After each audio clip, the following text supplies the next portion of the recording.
Welcome to Comics on a Pyre, a channel to have a meaningful conversation over movies, life, books, and shows, and maybe just a spot to spend time BSing over comics. If you like your entertainment with a bit of substance, then you, my vagabond friend, have come to the right tavern. Tether your horse by the post and come right on in and warm yourself by the fire. Tap that subscribe button, and for the next few minutes, my fellow George Carlin reprobate, lend me your ear.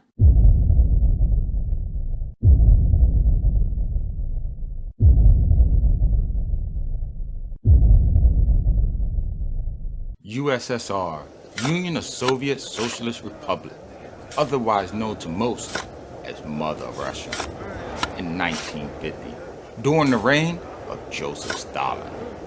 Convicts, criminals, and political prisoners toil away in the tundra of Kolyma.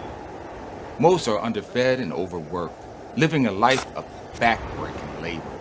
If for a minute any inmate's constitution stutters, the penalty is swift and merciless death. And another prisoner is called in as a stand-in to take his place.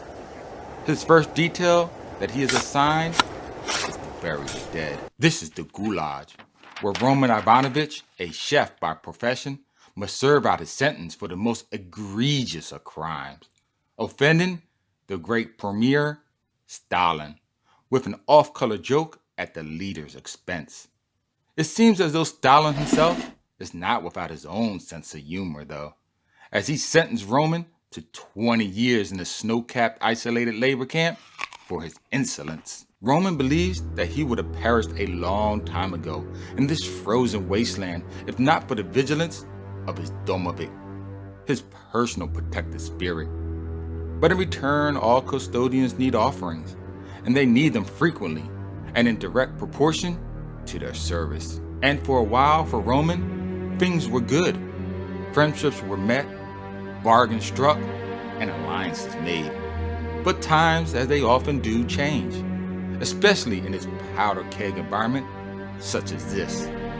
And so Roman, along with his two allies, Sergei and Grigory, must escape into the night, out of the frying pan and into the fire, to take their chances and battle the frozen element, a testament of man versus nature, for the battle of will to survive. But in this frozen wilderness, food is scarce and life hangs but by a balance, as each day is a gamble with death. For the Gulag sentries are always at their wake, hunting and tracking.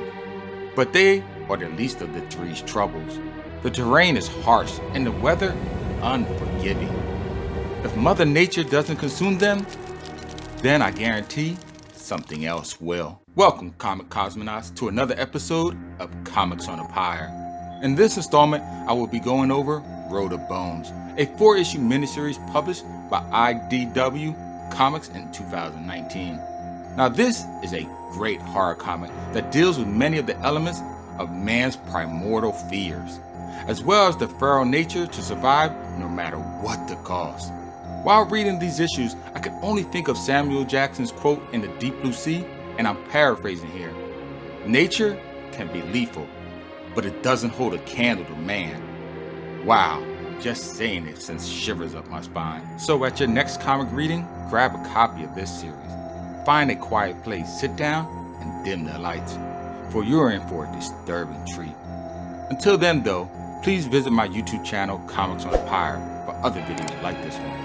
Tap on that bell icon before you go, and oh yes, as always, until next time, keep reading, my friends.